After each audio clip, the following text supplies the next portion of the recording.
Hello friends, welcome to my YouTube channel mission smart study. मैं प्रियंका कुमारी आप सभी का स्वागत करती हूँ अपने यूट्यूब चैनल पे। तो आज का हमारा टॉपिक है नवपाषाण काल और ताम्रपाषाण काल। पिछले वीडियो में मैंने आपको बता दिया है कि प्राचीन भारत कितने भागों में बटा है। अब आगे मैं इस वीडियो में आपको बता रही हूँ नवपाषाण काल में क्या क्या हुआ है।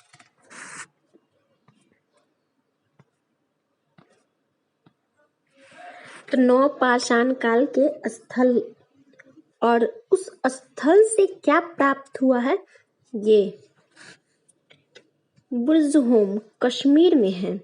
कब्र में मालिक के साथ कुत्ते दफनाने के साक्ष्य प्राप्त हुए हैं। यानी कि जो प्रिय होता है, जो कुत्ता अक्सर लोग उसको पालते हैं, उसको दफनाने का साक्ष्य वहां से मिला है।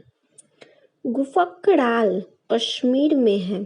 कृषि व पशुपालन के साक्ष्य हड्डी निर्मित औजार, धूसर, मृद भांड का प्रमाण, सिलबट्टा वो हड्डी से निर्मित सुई के साक्ष्य प्राप्त हुए हैं।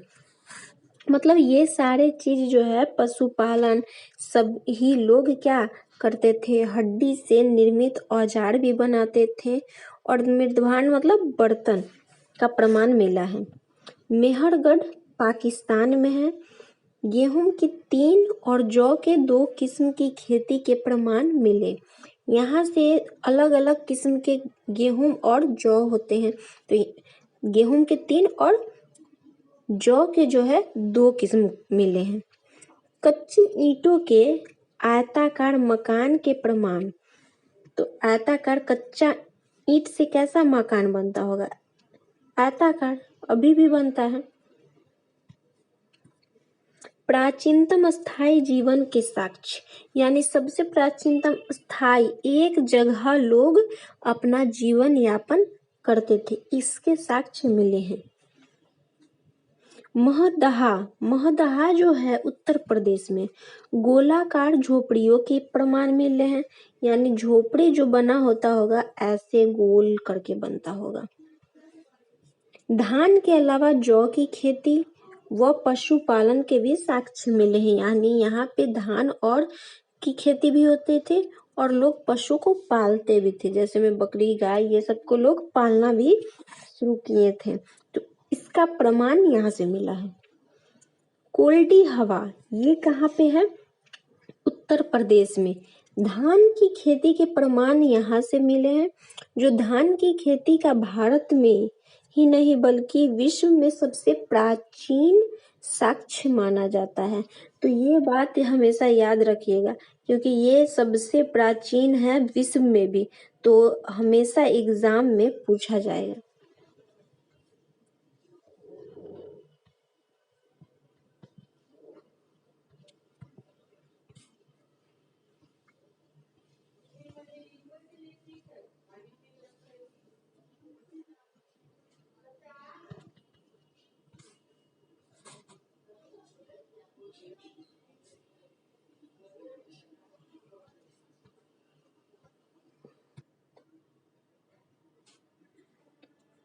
उसके बाद है संगन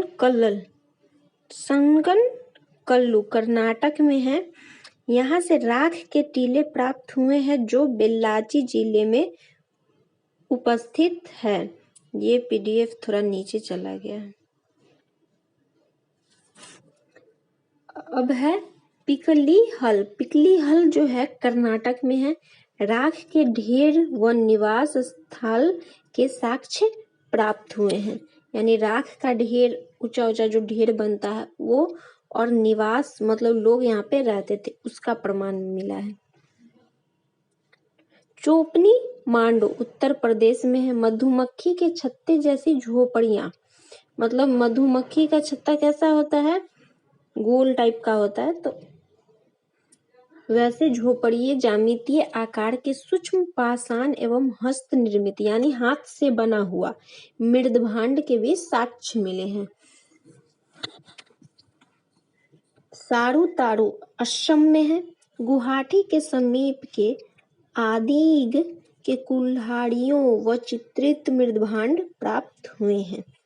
यहाँ से भी चित्रित मृदभांड प्राप्त हुए, यानी चित्र बनाया हुआ बर्तन। चिरांद बिहार में है। हड्डी के उपकरण प्राप्त हुए हैं जो प्रायः हिरणों के सींग से निर्मित हुए। तो हड्डी का जो उपकरण प्राप्त हुआ है वो बनता किससे था? तो हिरण के सींग से बना हुआ था। दाओजली कहाँ पे है? असम में है। कृषि व पशुपालन के साक्ष्य प्राप्त हुए हैं। अब नवपाषाण काल का खोज कौन किया? ये भी कई बार एग्जाम में पूछा जाता है कि नवपाषाण काल का खोज कब हुआ और किसने किया। तो देखिए, नवपाषाण काल की खोज प्रारंभ करने का श्रेय प्राइमरोज को जाता है। 1860 ईस्वी में ले मेसूरियर ने उत्तर प्रदेश की लैस नदी से प्राप्त किए साक्ष्य। तो जगह कौन सा था? उत्तर प्रदेश। नदी कौन सा था? लैस नदी। वहां से प्राप्त किए साक्ष्य।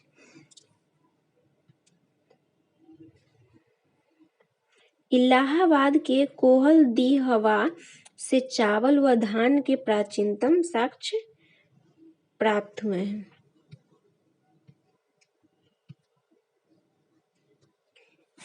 इस काल के लोग पुराने कृषक थे जो स्थायी घर बनाकर रहने लगे थे।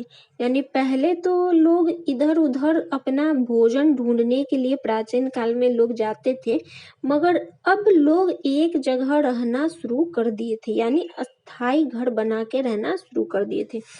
पहिए व कृषि का आविष्कार नवपाषाण काल की देन है। यानी अभी जो वर्तमान में आप देख रहे हैं इतने सारे गाड़ी अलग अलग तरह के, उसका शुरुआत कहाँ से हुआ था? पहिया जब तक बनेगा नहीं तो गाड़ी तो चलेगा नहीं। तो इसीलिए पहिए का आविष्कार नवपाषाण काल में हुआ था। तो एग्जाम में पूछा जाता है कि पहिए का आविष्कार किस काल में हुआ था? तो क्या होगा? नवपाषाण काल। इस काल के लोग पॉलिशदार पत्थर के औजार व हथियार का प्रयोग करते थे। यानी पूरा फिनिशिंग क्या हुआ? अच्छे से बना हुआ हथियार का लोग प्रयोग करना शुरू कर दिए। जैसे कि अभी भी पॉलिश होती है औजारों पे, तो उसी तरह पॉलिशदार औजार बनाना शुरू कर दिए। अब बात करते हैं हम ताम्रपाषाण कालीन स्थल का। ताम्रपाषाण काल क्यों बोला जाता है? तो इसका इसलिए बोला जाता है क्योंकि तांबे का जो है प्रयोग ज्यादा होने लगा था, इसीलिए ताम्रपाषाण कालीन बोला जाता है। इनाम गांव, अब देखिए यहाँ पर भी ये दिया हुआ है कौन सा राज्य और वहां से क्या प्राप्त हुआ था ताम्रपाषाण कालीन का साक्ष्य। ठीक है, तो इनाम गांव कहाँ है? महाराष्ट्र में। कच्ची मिट्टी के मकान, यानी जो मिट्टी होता था वो पका हुआ नहीं रहता था, कच्चा मिट्टी से लोग घर बनाते थे। वह गोलाकार गड्ढे वाले मकान के साक्ष्य मिले, यानी गोलाकार का गड्ढा बना के उसमें लोग मकान बनाया करते थे। दैमाबाद महाराष्ट्र में है। कलश व धान तथा कलश को घरों के फर्श के नीचे रखने का प्रमाण सबसे बड़ा ताम्रपाषाण स्थल भी। ये जो दैमाबाद है सबसे बड़ा ताम्रपाषाण स्थल है। ठीक है, और लोग क्या करते थे? जो मृत व्यक्ति थे उसके कलश को अपने ही घर के नीचे मतलब रखते थे, मतलब गाड़ के रख लेते होंगे। इस तरह से वहां से साक्ष्य मिला है कि मृत व्यक्ति के कलश को अपने घर के नीचे रखते थे। नेवासा महाराष्ट्र, पटसन का प्रथम साक्ष्य। अब देखिए आ गया यहाँ पे फिर से प्रथम। अब इसको अच्छे से याद रखिएगा, प्रथम चीज अक्सर एग्जाम में पूछा जाता है। और लाल तल पर काली डिजाइन वाले चाक निर्मित बर्तन। ठीक है, ताम्रवती राजस्थान में है। यहाँ से प्राप्त काले मृदभांड यानी काले बर्तन सफेद रैखिक चित्रों से सजे होते थे। तो ये जो मृदभांड होते थे, बर्तन होते थे, उस पे सफेद चित्र से, मान लीजिए ये सफेद कलर हो तो सफेद कलर से क्या होता था, उस पे चित्र बनाया होता था। आई होप आप लोग को यहाँ तक समझ में आ गया होगा।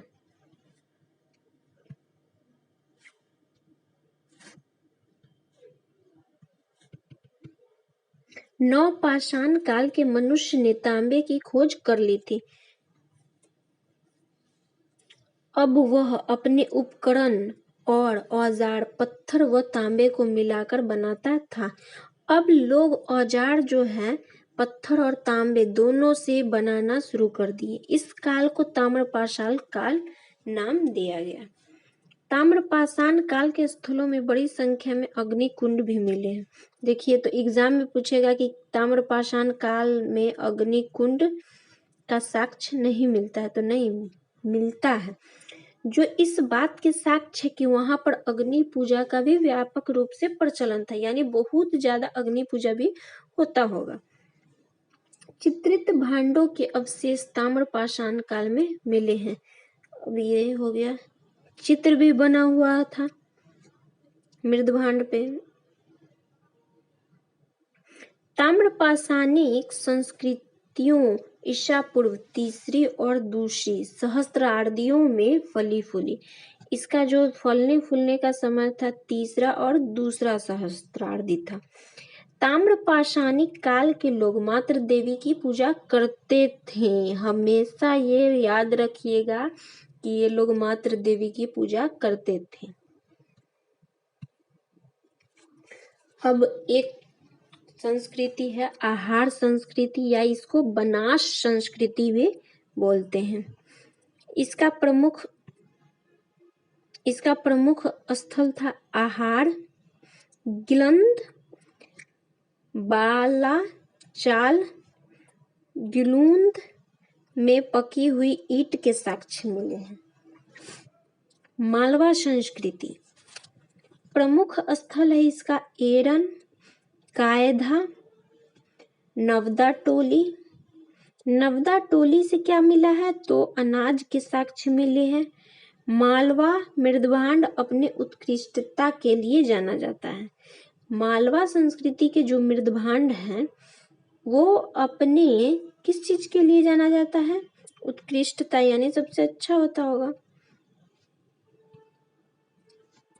तो आई होप आपको मेरा वीडियो अच्छा लगा है, तो लाइक करें, शेयर करें और कमेंट्स करें। Thanks for watching my video. Thank you friends.